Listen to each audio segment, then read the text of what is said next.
অসমৰ সুৰাপায়ীসকলক এটা ভাল খবৰ লৈ আহিছোঁ যিহেতুকে কালি আমাৰ প্ৰকাশিত ভিডিঅ'টোতে উল্লেখ কৰিছিলোঁ যে যিহেতুকে অসম চৰকাৰে ৱাইন শ্বপসমূহ হয়তো খুলি দিয়াৰ ব্যৱস্থা কৰিব পাৰে যিহেতুকে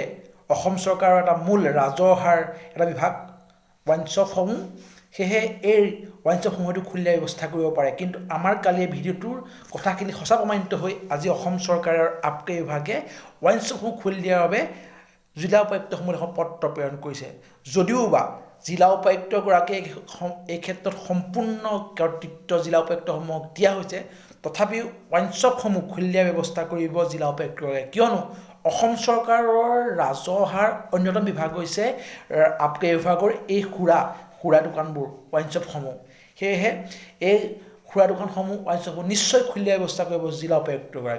উপায়ুক্তসকলে যিহেতুকে এই ৱাইন শ্বপসমূহ খুলি দিয়াৰ ক্ষেত্ৰত যিহেতুকে বহুত নীতি নিৰ্দেশনা থাকিব আৰু নীতি নিৰ্দেশনা হ'ব যে ডিষ্টেঞ্চ মেইনটেইন 1 কিলোমিটাৰ যিটো ডিষ্টেঞ্চ সেইখিনি সকলো গ্ৰাহকে মেইনটেইন কৰিব লাগিব আৰু লগতে যিসমূহ দোকানৰ ভিতৰত যিসমূহে সুৰা বিক্ৰী কৰিব তেওঁলোকে এই ক্ষেত্ৰত এই নীতি নিয়মসমূহ মানি চলিব লাগিব অহা কাইলৈৰ পৰা 13 তাৰিখৰ পৰা এই ৱাইন শ্বপসমূহ খুলি দিয়াৰ ব্যৱস্থা কৰিব আৰু পুৱা 10 বজাৰ পৰা 5 বজালৈকে এই ৱাইন শ্বপসমূহ খুলি দিয়াৰ ব্যৱস্থা কৰিব এই ক্ষেত্ৰত সম্পূৰ্ণ কৰ্তৃত্ব জিলা উপায়ুক্তসকলক দিয়া হৈছে যদিও আমি যি গম পাইছোঁ